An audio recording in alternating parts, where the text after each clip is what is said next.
Ho, ho, ho. It's the Christmas season. I've given Penn State a game against Illinois. I've given them some snow, and I've already been vaccinated. Well, in addition to Santa, I was going to say Mother Nature chimed in as well with a snowstorm, but Santa's taking credit for that as well. He's taking credit for everything, including the ratings. The Blue-White Tailgate is next.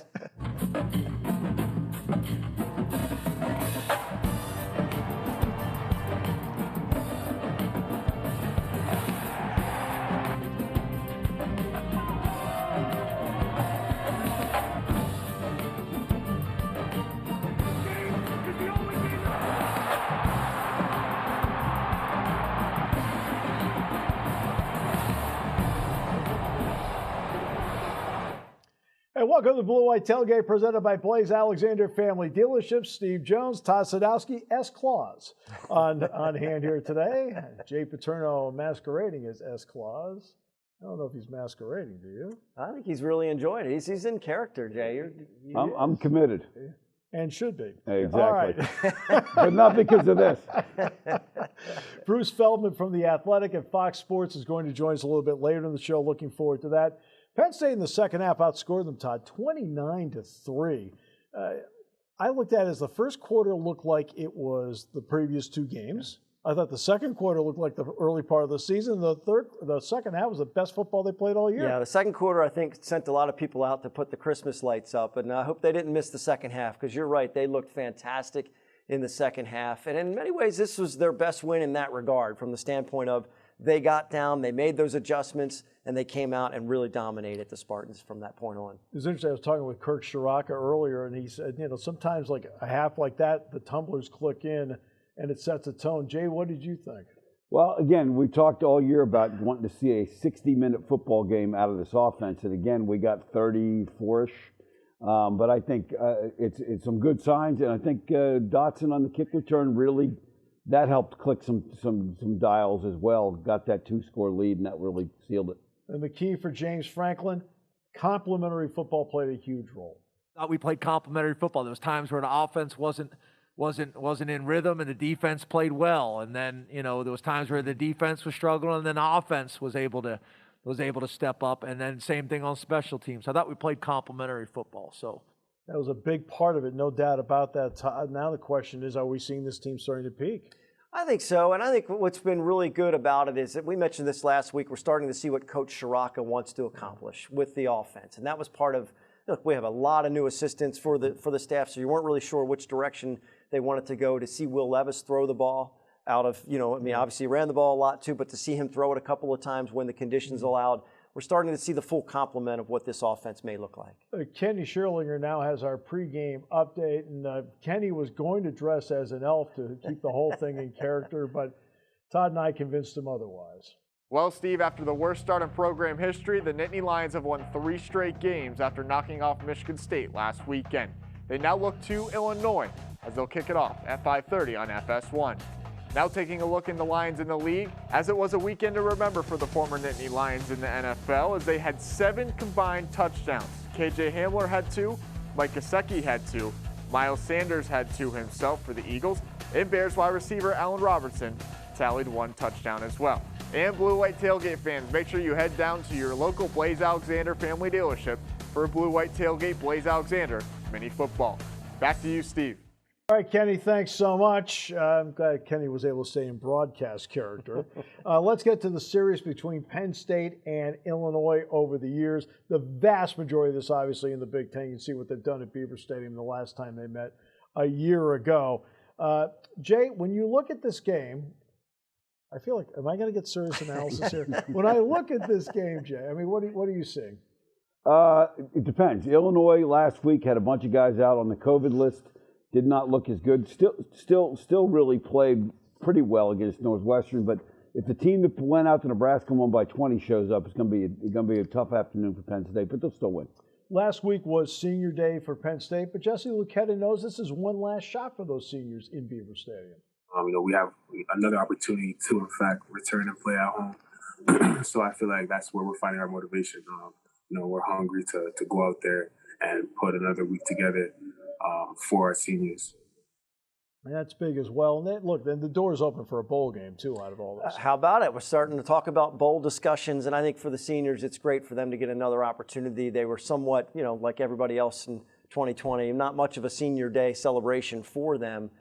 So it's good to see whatever they can get together, to stretch it out is always good for those guys. They ran out of the tunnel. There was nobody there. At the end of the game, Jack Ham and I were describing them walking around the field, and that'd be surreal because normally there'd be fans there giving them basically a curtain call. They just walked around, just absorbed and looked around, and there was nobody there. All right, coming up, we'll take a look at the Nittany Lion offense, which really hit gear in the second half. Or after this on Blue White Tailgate.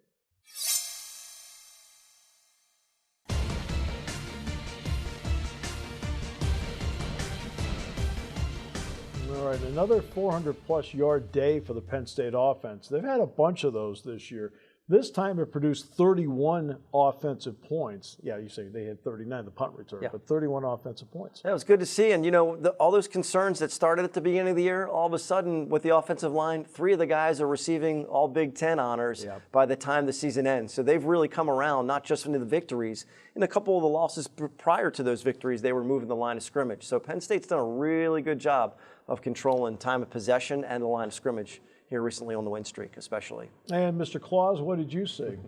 Well, much like you guys, I saw a much better second half effort. The run game was not quite what it's been the last couple of weeks, but they made some plays in the pass game that they had not been making the last couple of weeks. So, if as long as you can make those plays you need to make to win the games, why complain? Mrs. Claus is good, by the way. Yeah, doing great. Okay, just checking in. All right, time now for our offensive player of the game. Offensive player of the game brought to you by Dorn and Cornwall, part of the Keller Williams Group, and it's Jahan Dotson. There's the 2-point conversion right there. Will Levis finds him down the middle for this 36-yard pass play here. And what the heck? I think I'll backpedal and get going. 81 yards, the 11th ever 80-plus yard punt return for a touchdown in Penn State history right there. Yeah, no hesitation on that, too. To get past the last block and not even hesitate and just took it right through. And I like how he was talking about after the game, the guys were busting on him about not being athletic enough on the punt returns and what can he get done. And so he was really happy to make a special team splash like that. I mean, Jay, you've been on the sidelines or up in the box so many times. When a special teams play is made like that, how much does it break a team's back? Well, it really breaks your back when it gets to a 2-score game. And at that point, Michigan State's offense had really kind of demonstrated they probably were not going to put a lot more points up. So to get that lead stretched out like that, I think that was probably the play of the game without question. Every week, James Franklin thinks he sees something better and better in Jahan Dotson. I just think he continues to get more confident, continues to get stronger and more explosive, and I think he's got a really bright future. He's kind of put himself on the map now. Certainly has, and he got recognition as a third-team All-Big Ten selection. He deserves it, and he's been a leader off the field as well. Even when they were struggling, he was not shy to step up and say, look, we got to get better, and he's done a great job of leading, and it certainly helps that Parker Washington is more of an impact player as well, especially from Saturday. That opens things up for a guy like Dotson. Another 90-plus yard performance for Parker Washington in this game last Saturday. Now let's get to the drive of the game. Brought to you by the Sign Stop.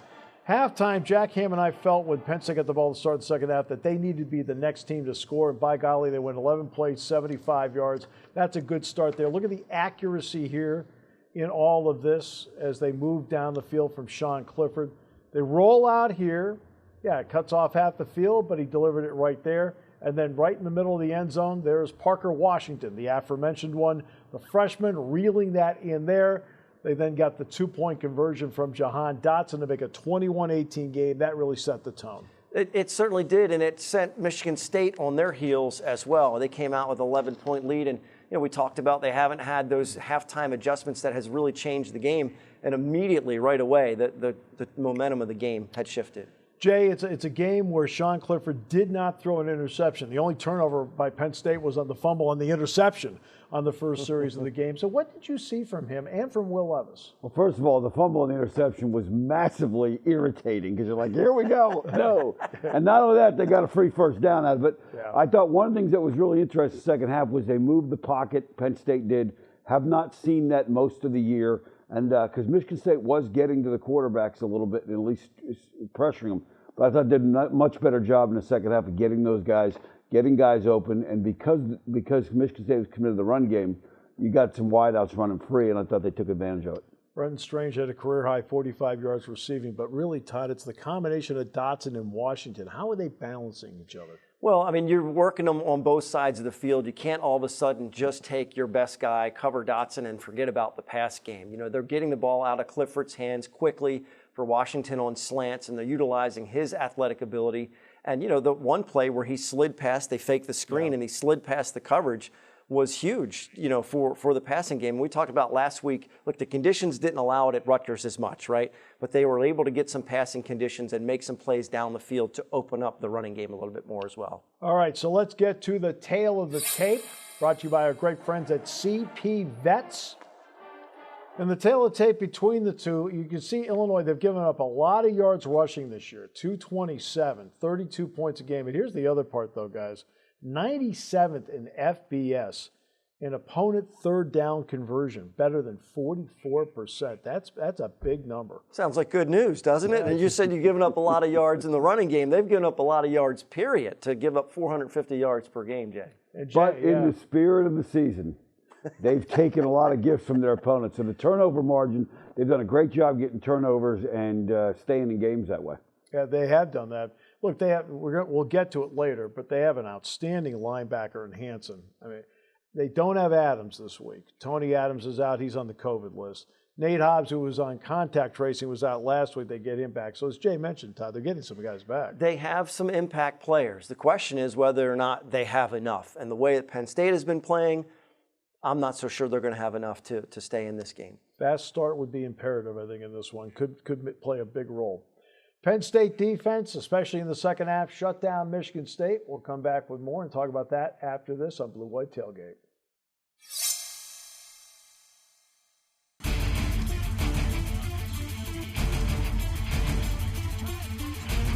Welcome back. Great to have you with us on Blue White Tailgate, presented by Blaze Alexander Family Dealership. Still to come on the show, by the way, Bruce Feldman from The Athletic and Fox Sports. We'll be talking to him a little bit later, but let's talk some defense now.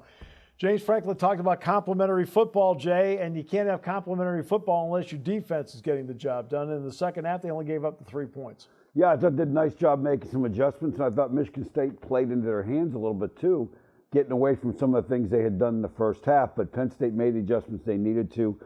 Couldn't find open receivers until that last drive where they didn't score.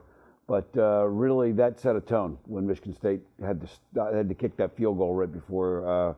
Right coming out of the first half. Yeah, you know what? I thought it was important when Michigan State in the third quarter drove it to the 4. It was a 1st and goal and ended up being 4th and goal at the 6, yeah. Todd, and they had to settle for a field goal. I thought that was a big moment. Well, I mean, red zone's been a key factor this year in both wins and losses for Penn State. And, you know, that second quarter, I thought Peyton Thorne was well on his way to being the Big Ten Offensive Player of the Week, and the secondary was struggling, as that's an understatement to say that. And then you get to the second half, all of a sudden he's rolling out or gets flushed from the pocket, and he still couldn't find anybody open. So they really did an awesome job of coverage after the break. Sometimes when an offense can get on a roll, sometimes you start to panic a little bit. Jesse Lucchetta says that did not happen with this defense. It didn't start off the way we wanted, but we stayed the course. We stayed together. We stayed hungry, especially on that last drive. We came out and we knew what we wanted to do from a defensive standpoint as far as our goals. And, you know, we achieved that, we felt. We mentioned what Illinois had done on third down defensively. Penn State third down defensively, Todd, was 2 of 12 Michigan State was in this game. They got off the field. I mean, it's imperative. You got to get that ball back, and then, you know, the complementary part of that is the offense takes it and keeps it. And what Penn State's offense has done has helped the defense tremendously when you go on 11-play, 75-yard drives. You hold the ball for the time of possession, it keeps that defense fresh. And they know they get them off the field, and they're not coming back on it for a little while. Jay, I felt one of the keys in the second half was I felt like Brent Pry dialed up the pressure on this team. Yeah, and as I mentioned, Michigan State, they were dropping back much more in the second half, so he was able to adjust and storm the fort because they knew where the quarterback was going to be most of the second half. So that was really the key to the game, was getting Thorne off rhythm, because he really had, for a guy starting his first game, that was an impressive first half, but a good adjustments at halftime. No question. Time now for our Defensive Player of the Game, presented by our good friends at Doran Cornwall at the Keller Williams Group. And it's Shane Simmons. His first career start, guys, and he gets 7 tackles and 2 sacks. What better way to start out? I mean, I thought an inspired performance by him. When you look at the game, Jason Elway couldn't play in this game. And Simmons stepped up and played beautiful football. Yeah, and the inspired part was a lot of it just how much fun he was having, and you could see how much his teammates were appreciative of the efforts and how happy they were for him for his success on the field, and just gave him a spark. I mean, when he gets that opportunity, he takes advantage of it. Man, that's infectious as it runs through the rest of the defense. Another guy, too, that's played well during this winning streak, I think, has been Jaquan Brisker at safety. He's climbing the rankings of national rankings for safeties. I mean, the guy's got ability. He can hit. He's doing a good job. They've needed that from the safety position, and they don't always have the cornerbacks personnel that they've wanted to. Fields hasn't been able to play as much as they'd like to. So you got to have that safety support, and Brisker's been able to step up and help. What do you think about the linebacking support, Jay? Has there been an improvement there in your opinion? Oh, I don't think there's any question about it that there's been a big improvement, and especially in coverage situations as well. Because early in the year, linebackers were losing guys they were covering, and there were a lot of open areas to throw the ball between the linebackers and safeties. But some of that got close. Still in the first half, Michigan State was able to get to that, but they did a better job in the fourth quarter of handling that. So time now for Tail of the Tape. Tail of the Tape, as always, presented by our great friends at CP Vets. Here's how they stack up. 20 points a game, and the key is the 157.6 passing. But, Jay, that's 202 yards per game rushing. They run the ball with Chase Brown, Mike Epstein, Isaiah Williams. Well, Epstein better bring a note from his mother because we got to keep him from running the football. Yeah. And, Steve, quick note on CP Vets. That's where I take my reindeer. Yeah, very nice, as a matter of fact. Just a quick note. During the COVID crisis, have you gone to a stylist? A hairstylist? No, as evidenced by today's look. Jonathan Sutherland feels that the defense has made great strides, in part because Brent Pry said, look, this is what you're best at, this is what we'll do. Sticking to, a decent amount of calls where we can execute them all, as opposed to having, a bunch of whole calls. We just have a decent amount where we could all, just excel in those calls, and just get our assignment done within those calls. So. And one of the big parts, Todd, stop the run. They run for 202 a game. It's going to be one of the keys of the game, so any one of us can use that, right? At the end of the game, it's one of the keys of the game. Let me see, who's first? Yeah, right. Whoever goes first is probably going to steal it. Look, that's what they want to do. If you can stop them from doing what they want to do, and they've been successful at it, they will struggle, as they've proven by the numbers. It is great to have 202 yards rushing, but it's only translated to 20 points a game for them. So this hasn't translated that well to getting the ball in the end zone. No question about that. And that's obviously been one of the issues. Coming up, we will talk with Bruce Feldman from The Athletic and Fox Sports. We'll sit down and have a conversation with one of the best in the business in just a few moments as we continue with Blue White Tailgate presented by Blaze Alexander after this.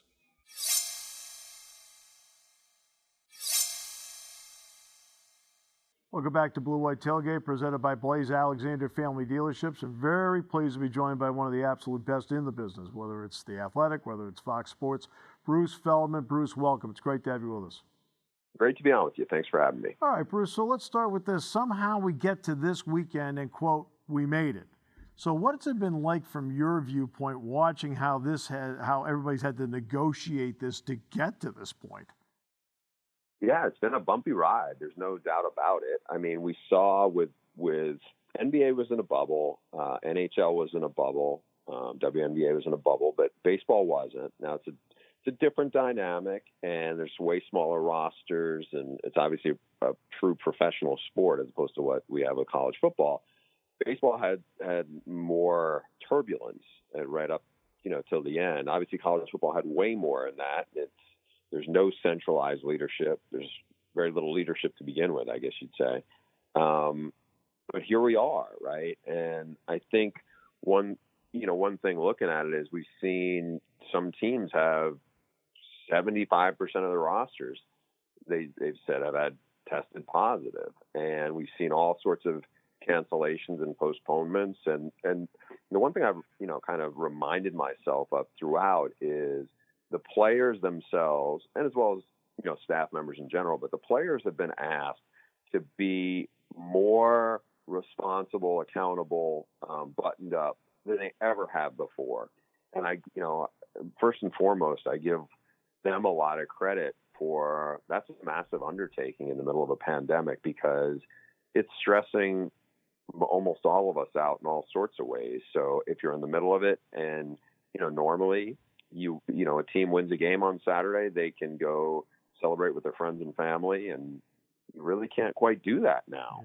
So it's just been a crazy year, and hopefully we get through it with a champion and make it through it, and things start to get better and start to get more back to whatever sense of normalcy there is.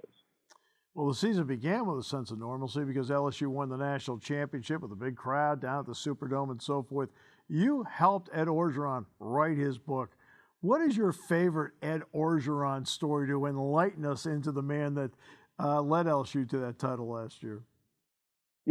I had worked on a recruiting book about 15 years ago called Meat Market, where Orgeron was the central figure in it. And it was about how a class gets put together. And I thought I knew just about everything there was to know about him when I started working on this book. Now, this book I thought would be heavy about the LSU team, which it was, and Joe Burrow and Joe Brady and that side of it. But early on, so Orgeron is a fascinating character in this regard, because what people see of him is this, gruff Cajun guy with a heavy accent who looks like a caveman and quintessential D-line guy and everything. But he has had to really evolve and grow as a person, especially from his first time as the head coach at Ole Miss. And it was big, failure spectacularly there. And I think one of the reasons why he's been able to evolve is because he's been sober for over 20 years. And so when he started, we started talking about that process. He was a young assistant at University of Miami, first under Jimmy Johnson, then under Dennis Erickson. And, they're winning championships, and he's coaching great players and recruiting and living a wild life. And he realizes eventually, I cannot control my drinking at all. And he loses his job, and he loses everything. He's back home living in the house that he grew up in, which his parents rented for like $50 a month. And, the same Little League trophies are in the room and everything, and he's lost everything. And he said, I get the number for the John Lucas Treatment Center, obviously the old NBA star, who had a treatment center, a recovery center in Houston. He goes, I don't even know how I got the number, but I did. And I called, and a woman answered, and I said, I'm a football coach. I've lost everything. And she said, sir, do you have any insurance? He goes, I don't. And she goes, I'm sorry, we can't help you. And he said 5 minutes later, the phone rang again, and it was John Lucas. And he said, can you get here tonight? And his dad drove him there, and he was there for basically 2 months. And he said, it changed my life. And he said, John Lucas never asked me for a penny, which is pretty remarkable, because John Lucas didn't owe him, didn't know him, anything.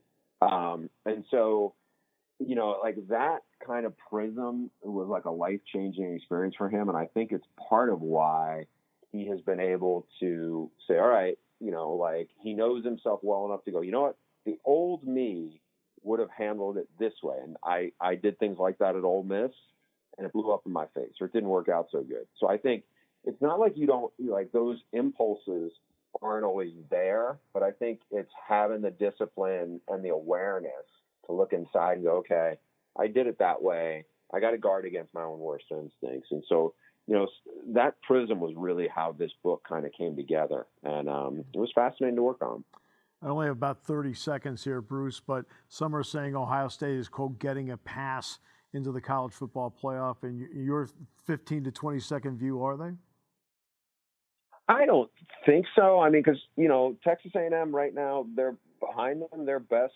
They have a good win over Florida. It doesn't look so good after they lost to a depleted LSU team, right? And they lost by 4 touchdowns. Yes, this has always been a beauty contest, and especially this year. But if you look at it and say, hey, they may be one of the 4 best teams, so let's see what happens when they get into the playoff. Bruce, absolute pleasure. Thank you so much for your time. My pleasure. Thank you for having me. Bruce Feldman joining us, Fox Sports, The Athletic. We'll come back, take a look at Illinois in a moment on Blue White Tailgate after this.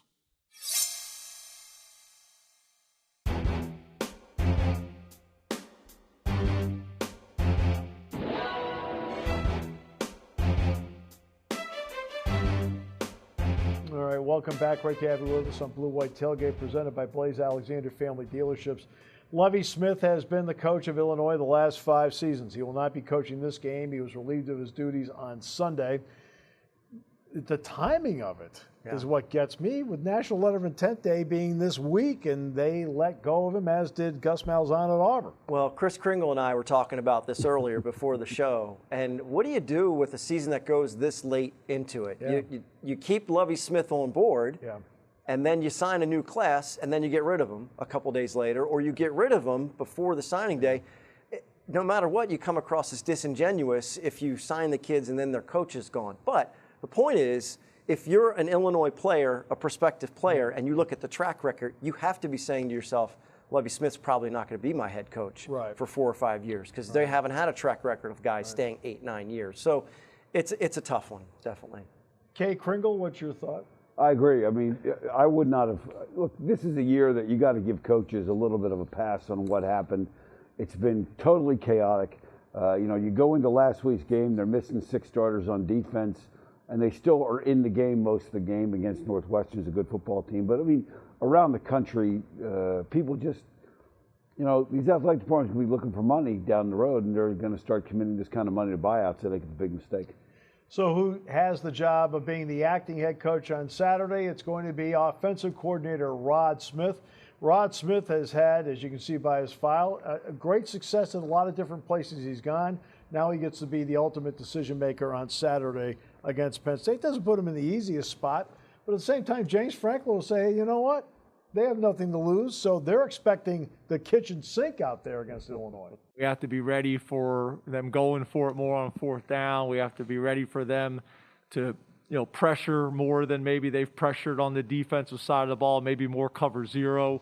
And then on special teams, fake punts, onside kicks to open the game, things like that. We have to be ready for that type of game. And Jay, how tough is that when you have to sit there and you know what? They have nothing to lose, so they'll do anything. Well, it's the last game of the season. They're on the road. It's like playing a kid playing a video game. Hey, it's 4th and 14. Let's go. Hey, let's fake the punt. Let's fake a kick. They're playing with house money, and so yeah, it is tough.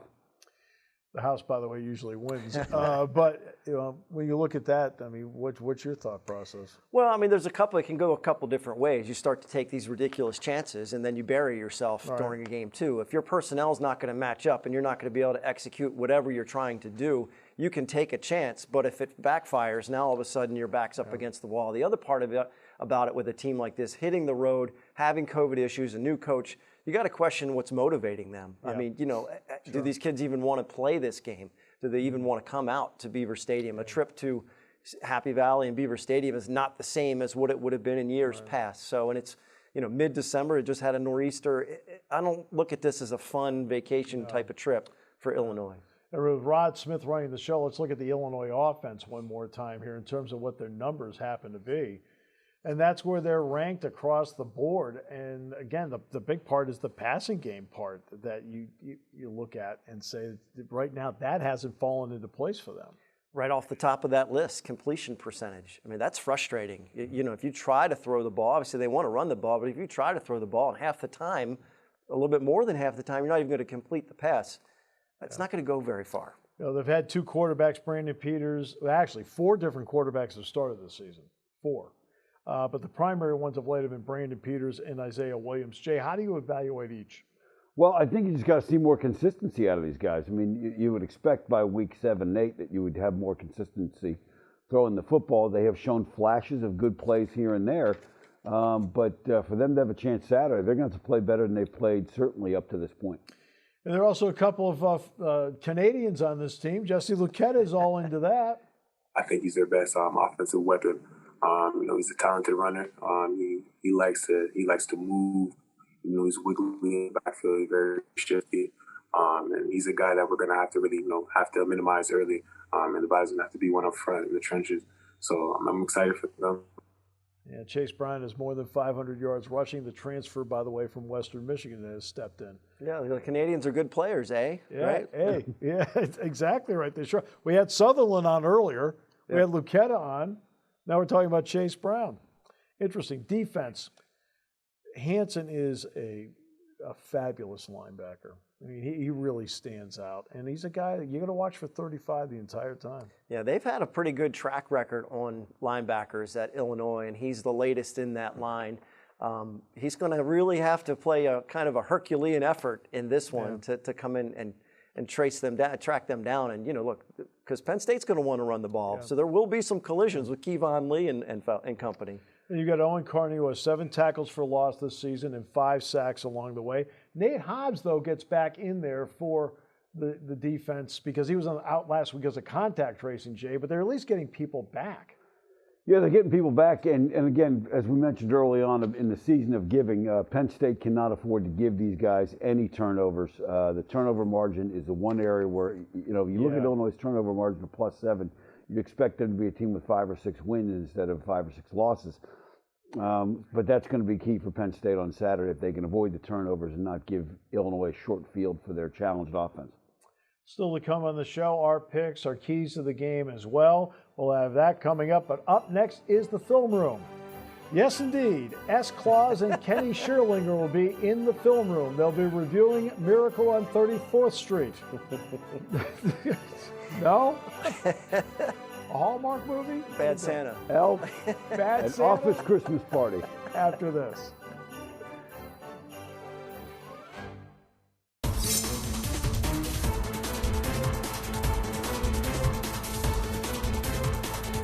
Welcome back into the Blue-White Tailgate and welcome into the film room as we have Jay Paterno here dressed as Santa Claus from the North Pole to break down Penn State and Illinois. So Jay, let's get into it here. Penn State and Illinois, their offense doesn't do too many things well, but they do run the football. They do run the football indeed, and we talk about dashing through the snow. Saturday, they will be attempting to dash through the snow in the Penn State defense. Now, how are they going to do it? Let's talk about that now. Again, one of the things you got to take away from Illinois if you're going to play defense against them is the run game.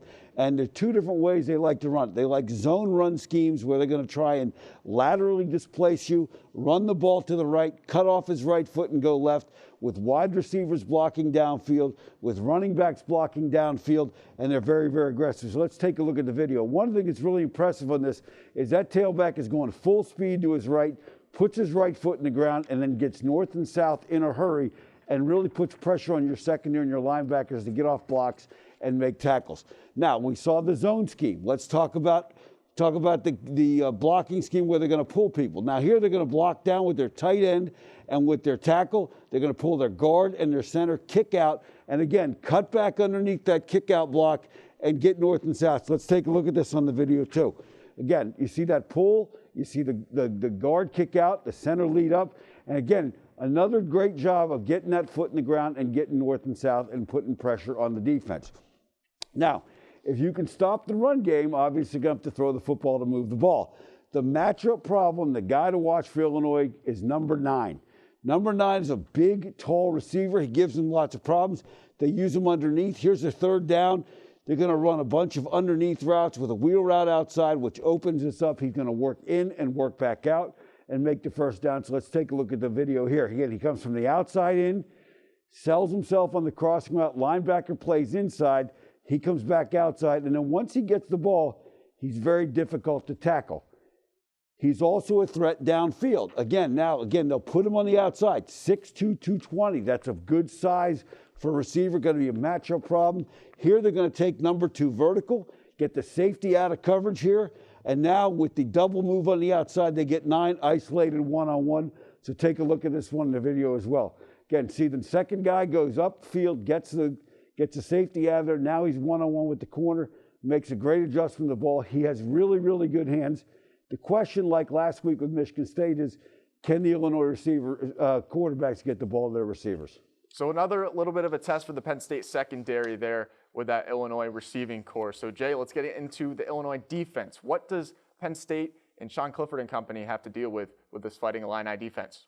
Well, the big thing with the Illinois defense is turnovers, turnovers, and did I mention turnovers? They are +7 in the turnover margin. Let's not forget, this is a team that went out to Lincoln, Nebraska and won by 20. So let's talk about how they do it. This is from last week against Northwestern. They're going to put people around the ball. They're going to be aggressive, downhill attack the run game. And when they get there, you're going to see them go after the football very, very aggressively. That's why they've got 14 turnovers on the season. So let's take a look at the video here.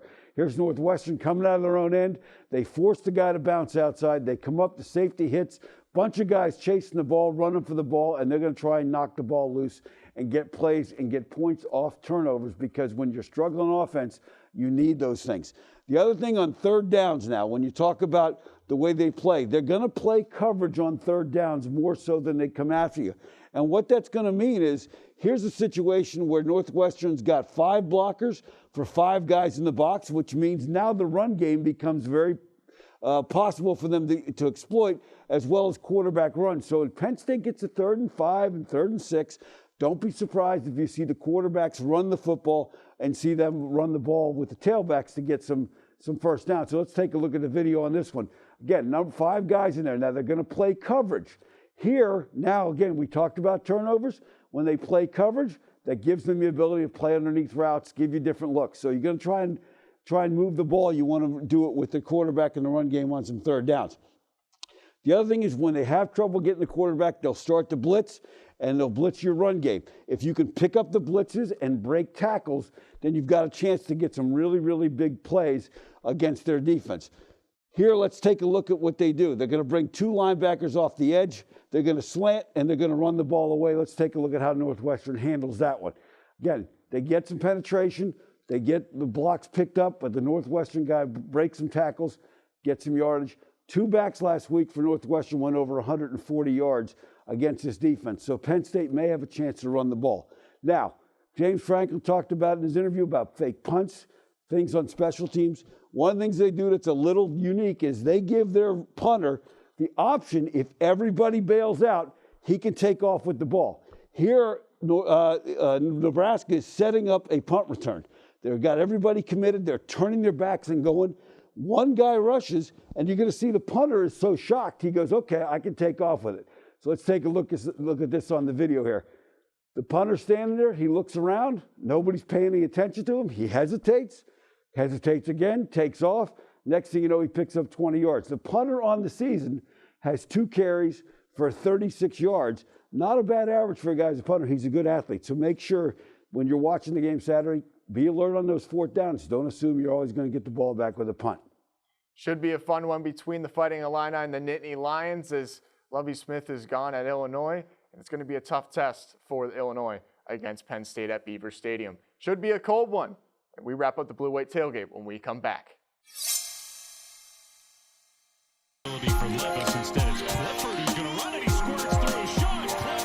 Clifford. Welcome back to Blue White Tailgate, presented by Blaze Alexander. Our picks still to come, along with our keys to the game. But Kenny Schierlinger steps in now to tell us about the importance of finishing this season strong for the Nittany Lions.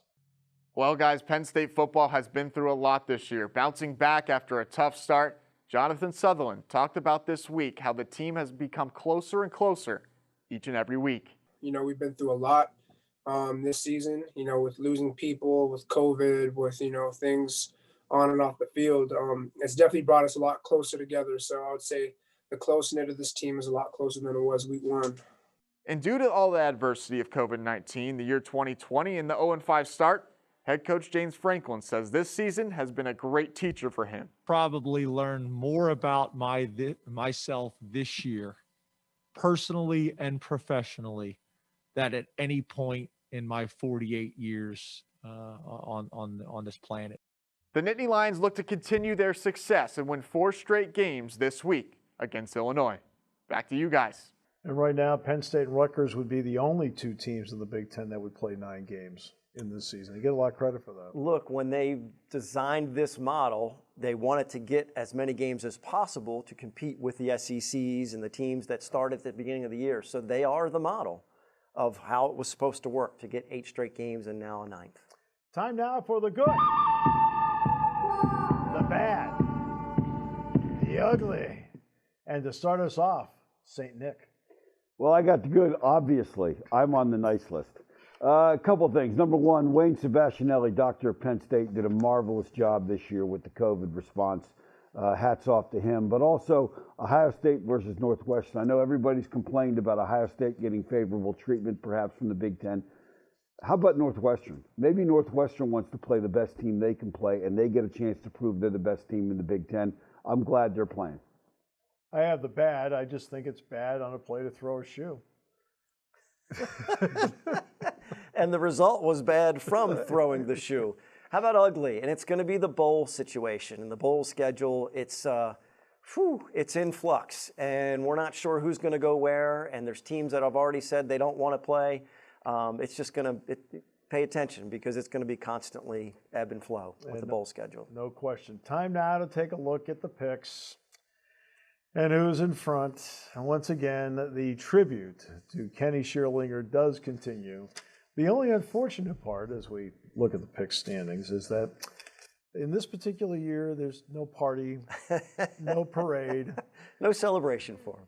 He gets nothing but another opportunity to make a pick. So, Kenny, what do you have? Well, guys, we get it started with the SEC Championship. Number 1, Alabama takes on number 6, Florida. I'm going with the Crimson Tide here. I think that wide receiving core is going to be a little bit too much for that Florida secondary. What else do we have? Well, we have Oklahoma, and we also have Iowa State. Now, Iowa State's already beaten them this year, but I think this time the tables get turned on this one, and I think it's going to be Oklahoma that takes it. You've got the Big Ten title game. I do have the Big Ten title game, and as Chris Kringle mentioned, Northwestern gets their opportunity against Ohio State. I think the Buckeyes, they're going to take advantage of the opportunity to be in this game and advance, and they really want a berth in this college football playoffs. And I've got the ACC title game, Notre Dame against Clemson. Why is Notre Dame in the ACC? Because they just, I don't know, they let them in because they just needed them. But I think Notre Dame gets Clemson again. I think we're about to see a changing of the guard in the ACC with North Carolina next year as well. So this may have been the high water mark for the Tigers. You know what's interesting? I'll follow up on that. You know what really impressed me on Saturday? We watched North Carolina just run roughshod over Miami. Notre Dame shut that group down. That is some defense they have. Yeah. I mean, I give them a lot of credit. Time now for our keys to the game. The keys to the game brought to you by the Blaze Alexander Family Dealerships.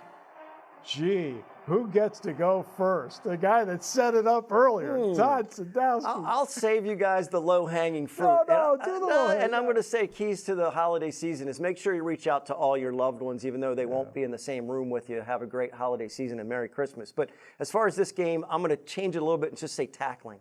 Because they want to run the ball. You can't let them break tackles and get extra yards in the running game. You need to tackle well, be the first guy to bring them down. Yeah, you need gap integrity. You also need to take good angles to do what you're talking about to get this team to throw the football on third down. Because I think a big part of this is going to be the fast start.